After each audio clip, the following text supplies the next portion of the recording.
सभी साथियों का हमारे YouTube चैनल पर आपका स्वागत है।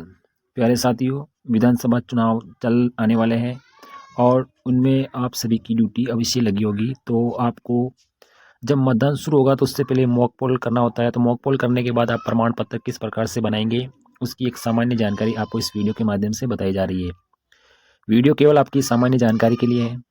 आप चुनाव आयोग के जो लेटेस्ट प्रपत्र है उसको भी आप मान्य माने। ये आपकी सामान्य जानकारी के लिए है। तो यहाँ पे देख लेते हैं। अनुलग्न 14 है, अध्याय 12 पैरा 12.2 है मॉक पोल। मॉक पोल में दिखावटी मतदान का प्रमाण पत्र। जब आप सुबह सुबह मॉक पोल कर लेंगे उसके बाद आपको किस प्रकार से प्रमाण पत्र बनाना है इसके बारे में इस वीडियो में जानने वाले हैं। तो इस तरह का प्रपत्र होगा। सबसे ऊपर आपका मॉक पोल दिखावटी मतदान पत्र लिखा होगा। नीचे आपके लिखा होगा, मैं प्रमाणित करता हूँ भारत निर्वाचन आयोग के सभी निर्देशों का निष्ठापूर्वक पालन करते हुए। पीठासीन अधिकारी का नाम आ जाएगा, पीठासीन मतदान केंद्र का नाम आ जाएगा, जो भी आपको अलॉट हुआ है, आपका विधानसभा क्षेत्र का नाम और भाग संख्या आ जाएगी, दिनांक आ जाएगी और उस समय जब आपने मॉक पोल स्टार्ट किया है उसका टाइम आ जाएगा। ये आप यहाँ पे लिख सकते हैं। अब इसके बाद आपके पास 3 मशीन होती है, एक CU होती है, एक BU होती है और एक वीवीपैट होती है। तो जो CU है यानी कंट्रोल यूनिट, उस कंट्रोल यूनिट के पीछे एक संख्या लिखी होती है, ये आपको यहाँ पे टाइप कर देनी है। BU यानी बैलेट यूनिट के पीछे भी आपकी एक संख्या लिखी होती है, यहाँ पे आप लिख देंगे। और वीवीपैट के पीछे भी एक संख्या लिखी होती है, यहाँ पे लिख देंगे। यानी इसका ये क्रमांक है, यानी उस मशीन का क्रमांक है। तो आप इसके पीछे देख के वहाँ पे प्रिंटिंग हुई, वहाँ से आप देख के यहाँ पे लिख सकते हैं। तो ये आपको थोड़ा ध्यानपूर्वक लिखना है। ये वीवीपैट के BU और CU के पीछे लिखा हुआ होता है।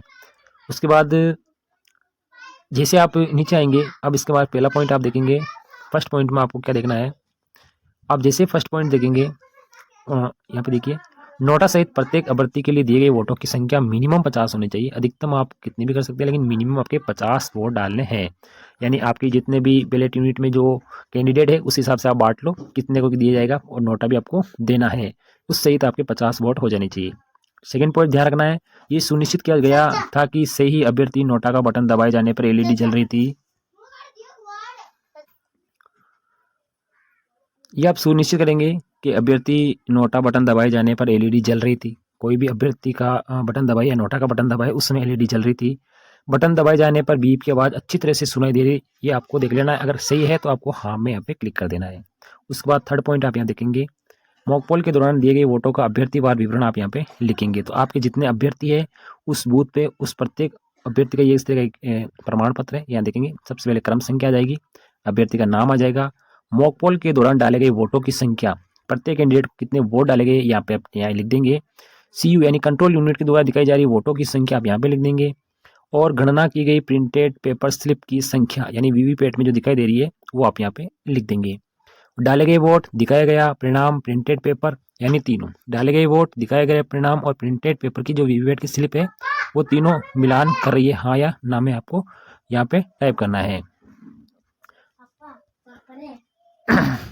अब यहाँ पे देखिए कैंडिडेट के आपने नाम लिख दिए। यहाँ पे उदाहरण के तौर पे 2 कैंडिडेट X के लिखा है, X को आपने 4 वोट दिए, ये 4 है और ये 4 है, यानी कंट्रोल यूनिट। और यहाँ पे आप थोड़ा नीचे देखें, थोड़ा स्क्रॉल करके देख लेंगे, यहाँ पे मॉक पोल के दौरान डाले गए वोटों की संख्या दिखाई गई CU, ये तो डाले गए वोट है, ये CU में कितने दिखाए गए हैं और प्रतिशत कितनी आई, ये चारों 4 है, ये तो हाँ लिख दिया। इसी प्रकार दूसरा कैंडिडेट Y है तो 3 3 3 यानी हाँ लिख दिया। और टोटल नोटा 3 दबाए, दोनों के लिए 3 नोटा, 3 3 3 यानी ये हाँ लिख दिया। यानी प्रत्येक अभ्यर्थी को नोटा देना है, यानी इसके साथ एक एक नोटा आपको देना है। तो कम से कम 50 वोटों को आपको मॉक पोल करना है, नोटा सहित आपको करना है। अभ्यर्थी और पंक्तियों की संख्या यहाँ पे लिखी हुई है, ये आपको समझ में आ गया होगा। चौथा पॉइंट आ जाएगा, इस मॉक पोल के पश्चात मैंने सावधानी से EVM की मेमोरी साफ कर दी थी, वीवीपैट के पेपर स्लिप हटा लिए गए थे, टोटल बटन दबाकर टोटल उत्तर में शून्य देखकर ये सुनिश्चित कर लिया कि मेमोरी पूरी तरह से क्लियर हो गई, यानी CRC आपने कर ली है। ये क्लियर आपको देख लेना है मॉक पोल के तुरंत बाद, जब वास्तविक पोलिंग आपकी स्टार्ट होगी उससे पहले आपको ये क्लियर करके 0 कर दिया गया है। मॉक पोल के समय निम्नलिखित अभ्यर्थियों के अभिकर्ता आपके सामने थे, उनके आप यहाँ पे हस्ताक्षर ले सकते हैं। आपके साथ कौन कौन एजेंट थे उनके आप यहाँ कम से कम 50 वोटों का यहाँ पे।